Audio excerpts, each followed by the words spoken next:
getting interactive with us because What's a Blind is active, and you can go on Facebook and just type Joy Prime and start sending in your comments and suggestions in our comment section. This particular conversation would be very, very, very interactive and very interesting for those of you who are interested in autism spectrum. Now, one thing I noticed is that, I chanced on, is that WHO has estimated that 1 in every 160 children are affected with autism spectrum. And in Ghana, about 37.8% of children under the age of 14 are affected by that. My guess says that, the awareness for autism needs to be out there the more, because it's not enough. We need to learn about this. And so she has written a book. We are going to talk about it. But first, we're going to get a little bit personal with her and what drove her to write this book. She's in the person of Mrs. Harriet Ewa Agbenowu, founding director, Sparklers Foundation UK and Ghana, and deputy head teacher, Windsor UK. Good morning. Good morning. How are you? I'm good. I'm good. Thank you for having me on the show. Thank you for being here. Now, tell us a little bit about you. Who is Mrs. Harriet Ewa Agbenowu? I'm just a woman. Okay. I suppose I'd say a girl who was really interested in working with children right from my infancy. I was a Sunday school teacher, had quite a lot of passion for children, but I never ever in my life imagined that I'll be dealing with children with special needs and disability, or that my own children will be on the spectrum. That was not part of the plan, but it happened. How many children do you have? I've got 3 children. And how many of them are on and 2 of them are on the spectrum. Okay. Yeah. So at this particular point in my life, this has shaped me into who I am. Right. Professionally and personally, I'm the mother of 3 adorable children, 2 on the spectrum they've taught me so much. How old are they? My oldest will be 15 in September, and the twins will be 13. So you've got twins? Yes. Okay. Yeah. So one of the twins is on the spectrum, and my oldest is on the spectrum. Okay. Yeah. Okay. They're both boys. Is that what gave you the motivation to write the book? Yes. All right. Yes. So that was the start of our story. When my oldest was diagnosed, I realized suddenly that I did not have a clue about autism. I did not have a clue about special educational needs, about disability, in terms of neurodiversity. So it was time to learn, which is what they teach us every day. With neurodiversity and autism and managing children with special needs, you need to be open to be constantly learning. As a parent, as a professional, as a health practitioner, you need to be open to knowing more so that you can support them. Because neurodiversity it's not a disease, it's a different way of presentation. It's different thought patterns, different ways of seeing things, understanding things. So it's different from autism? So autism is one of the examples of neurodiversity. Okay. So when we talk about neurodiversity, it is different conditions. Some people will use the word disorder, but I prefer the word conditions, because this disorder sort of connotates a negative meaning, as though there's a problem with the person, even though it's not their fault. They were born the way they were. So autism is just one of the many neurodiversities we have. So, for example, there is ADHD. I'm not sure if people have heard of this, but that's when we could talk about hyperactivity and attention deficit symptoms.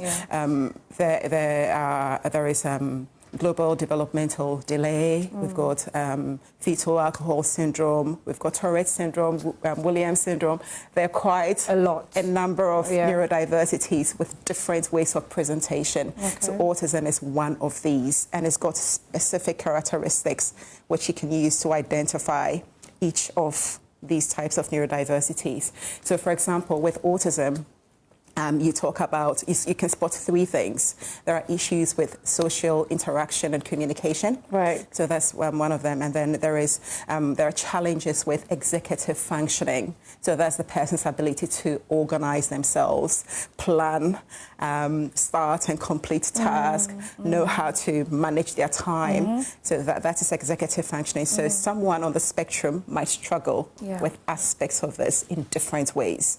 And there is also something called flexibility of thought. So they can be quite rigid in the way they think. You might find a child with very, very fixed interest. They might be interested in one thing and will keep doing that thing over and over and over.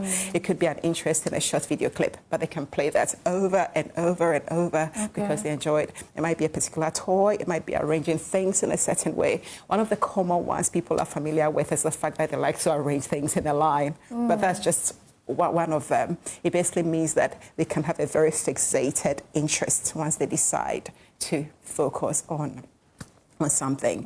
The fourth thing that you can identify when it comes to autism is sensory difficulties.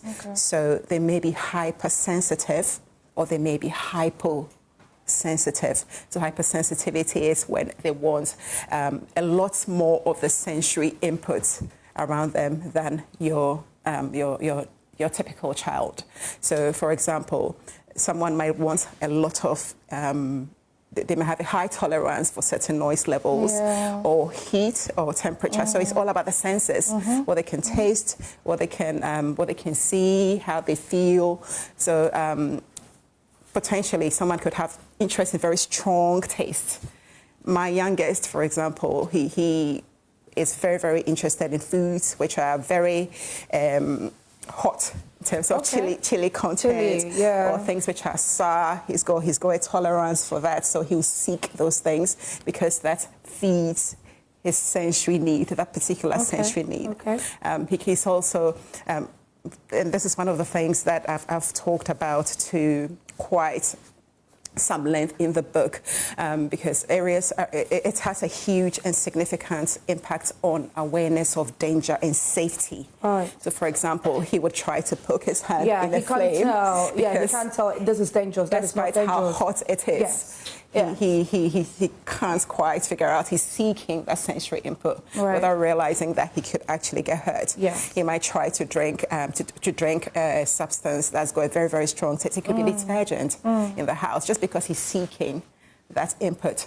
You know, he might try to jump from a height because he wants to sense that feeling of going from a high level to a low level. But that all comes with safety issues. So the sensory needs of children with autism, that's one thing that's really, really, really, really important because it does have an impact on keeping them safe, teaching them to know how to keep themselves safe. But also at the same time, it's one of the key things that will determine how they react and behave throughout the day. Everyday life, and it can even go to the point of having a negative impact on behavior if that's not managed properly. So if you know that these are the sensory needs of your child, you need to make sure that throughout the day you are finding ways to meet those needs. So he's seeking certain tastes. You make sure that you factor that into your meals, into their snacks, into the kind of drinks that you provide for them, so that those needs are naturally being met as part of their everyday routine, instead of them seeking it and then finding it in a different way that's not monitored or risk assessed. But once you know, you can then plan their day in such a way that they are having those needs. If you know your child enjoys the sense of jumping and being active, you can factor in some trampolining, you can factor in some skipping, you can factor in any activities that provide that sensory input they need, whether it's going on a swing, using slides, running around for a little bit, for a couple of minutes, you know, different things that you can easily access, and these things don't have to be expensive. I have encountered quite a number of parents who have children with this condition, and it seems like it takes them away from living life, if that's the way I should put it. because you have to put in everything for the child. Yeah. And the problem of having both parents present to help out with developing or helping the child to grow. Yeah. How have you been able to put your life together, do what you're doing, you know, to raise these children? How is the contribution of your husband also in all of this? That's a very good question. I get that question a lot. And the first thing that I always say, I'm a Christian, personally I'm a Christian, so the first thing I always say is that it's just by God's grace. I don't know how I managed to get to this point, because when I started this journey, I felt lost. I had no idea how I was going to survive, because it's very intense. My two boys, both of them have gone, they're on the pre-verbal end of the spectrum. So they do need a lot of adult support. So the pre-verbal end of the spectrum is when they're not speaking. Okay. They can't verbally communicate their needs through words. Right. But they have other ways of communicating through gestures, by using their iPads to indicate what they need, because they have got a communication app that they can tap on, and it says what they need for them. But they're not verbal, and they can't tell you when they have specific needs. So it's been quite tricky trying to figure all of those things out, and it's been a journey. I started by first of all learning about autism, learning about what it means, the implication for my children, the implication for us as a family, and what we need to do. So my husband and I educated ourselves. That was the very first thing. And taking ownership of the fact that this is our journey. This isn't the responsibility of some professional. It's not the responsibility of their school. They do have a part to play in the process, but primarily it's our responsibility as a parent. There's a reason why we got given these children. There's a reason, and I'm saying this a lot more confidently now, but I never felt like that from the beginning. You know, my question was, why? why me? You know, that's what's my initial thought. But with time, I came to realize that there is a reason, and somehow the fact that as a family we've managed to get ourselves from that point to this point where we have gained a certain level of understanding, where we're in a position to support other people. That sort of tells me that that's probably the reason why, because perhaps we can handle it more than another family or more than another couple. And the second question you asked about my husband, I mean, I can't say enough. I think I'm very fortunate to have someone who has a good understanding of, as a person of issues. He's quite empathetic to people who struggle in life naturally as a person. So I think when we had our own children, it sort of made things a whole lot easier. And he's an amazing father to the boys. I mean, he's had them for the last few weeks, you know, while I've been here, while I've been in Ghana, and he's doing a fantastic job. Yeah, so it's quite sad when I come across families where they're not getting especially the input in Ghana. It's a lot. I've heard a lot of stories. Sometimes the mum leaves, sometimes the dad leaves, and that's quite unfortunate. It makes the work even harder, you know, because it's hard enough as it is without one parent having to bear the entire burden. So I would encourage parents, you know, it's not the end of the world when your child gets diagnosed with autism or another condition that you may not be familiar with. It's not the end of the world. Our children are capable of having an amazing life, and as a family, it's very possible for you to have a really, really, really good life, regardless of how it looks from the beginning. There are things which can be done.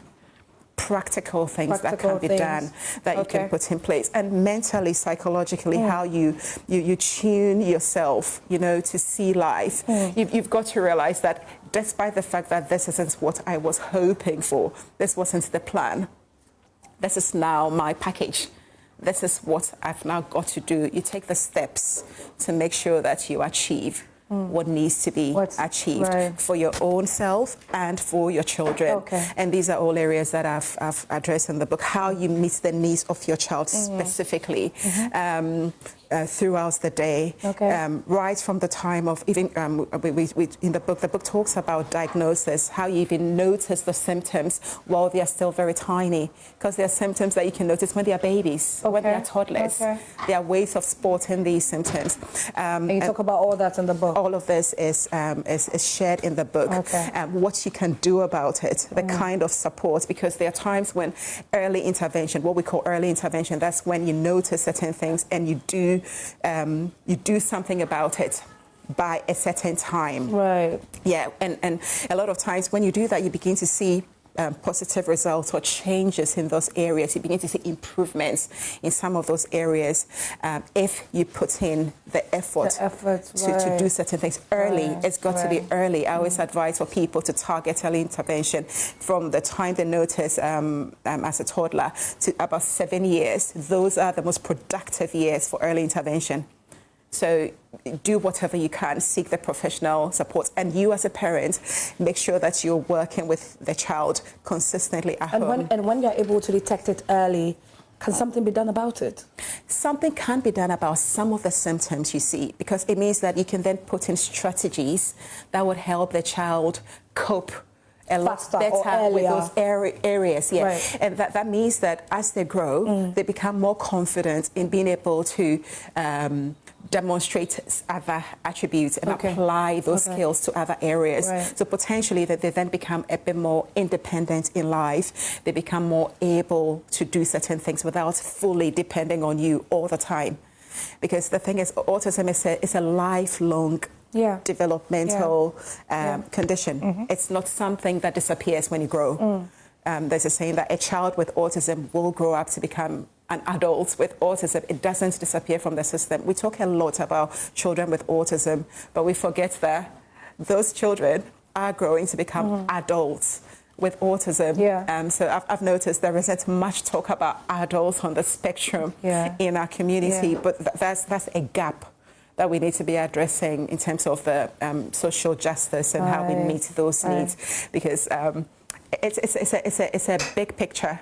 It's not just about knowing what autism is, but what are we doing for them while they are children? What are we doing for them as they grow into adulthood? What are we doing for them in terms of preparing them for life, for work, preparing them to be able to live as independently as possible.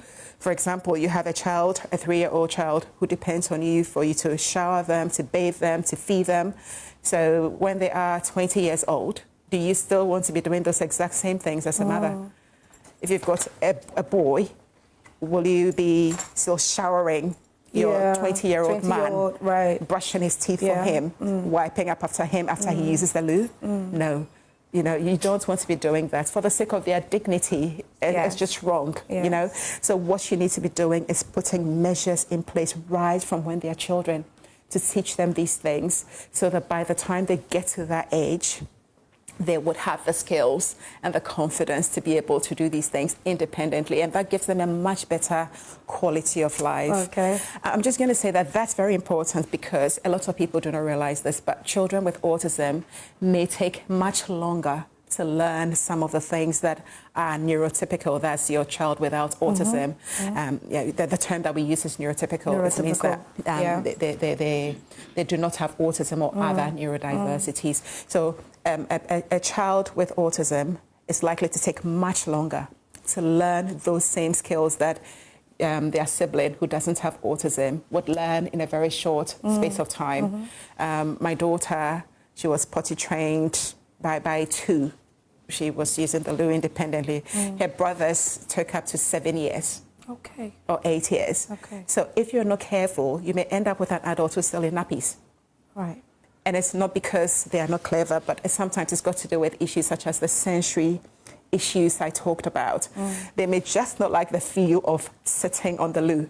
Just how the toilet seat feels, just that feeling. They may not like that. They just may not like that. It's a sensory thing, the touch on their skin. And that alone can prevent them from wanting to sit on the loo. And as a result of that, they may be in nappies. But there are ways around these things. There are ways of addressing each of these things step by step. And the book talks about toilet training. how you do it, you know, right from when they're young, how you involve everyone else around you. Okay. There are specific therapy-related strategies which we use, and those are shared in the book as well, as well as what their teachers can be doing in school, specific routines, which yeah, sure. Yeah. So the book Autism and Living series, Understanding Autism for Families, Friends, Professionals and Organizations. When is it being launched? On the 5th of August, this very Saturday, actually, at Christ the King Parish Hall in Cantonment, 2 o'clock to 4 o'clock. 2 o'clock to 4 o'clock. Yeah. Free, so just come. Yeah. Okay, all right, so thank you very much. Thank you very much. Okay, so wait, so the name, it's not Hannah, it's Harriet. It's Harriet, yes. Oh, Harriet. Sorry, I mentioned You said Hannah. Harriet. I did? Yes. Oh, okay. All right, so on the 5th of August, the book is being launched. So go in your numbers. For those of you who would want to learn a lot about autism and how to handle a child or an adult with autism, this book is perfect for you. So make sure that you find your way. It's between 2 to 4 p.m. Yes, 2 to 4 p.m. Harriet, thank you very much for your time. Viewers, this is where we end this conversation. Make sure that you're getting interactive with us on our social media platforms. My guest has been Harriet Iwa Agbenowu. Harriet, finally, before you go, what do you want to put out there? I'd like to say that as a country, as a people, I think that this is a conversation that we should be having. Autism is a conversation that should be out there. There are lots of children with autism being kept in homes and in rooms. They are not allowed to come out of their rooms because parents do not know how to manage them when they take them out. I want parents who have children with autism and other similar conditions to know that you are not alone and there is support. Our organization, Sparklets Foundation, we are a charity that supports families and children on the spectrum. So just Google Sparklets Foundation, you find out more about us. We have an Accra office and we work in different regions in the country. If you need help, if you need advice, if you need support, if you want to know what to do to help your child, please reach out. There are lots of other organizations supporting children with autism. We have the Autism Awareness and Care Center in Accra here. We've got Autism BT Ghana. We've got Wawa too. We've got so many schools, the Jowuli Special Schools. There are so many schools out there that will help and support if you reach out. You are not alone. So please come out. Don't isolate your children. Give them the opportunity to shine and be a part of our community. Give them an opportunity to shine. Harriet, thank you once again. Have a lovely morning. We'll definitely come there to support in the book launch. And so viewers, coming up next is a divorce series. My name is Cecilia Duakomia. We'll be right back.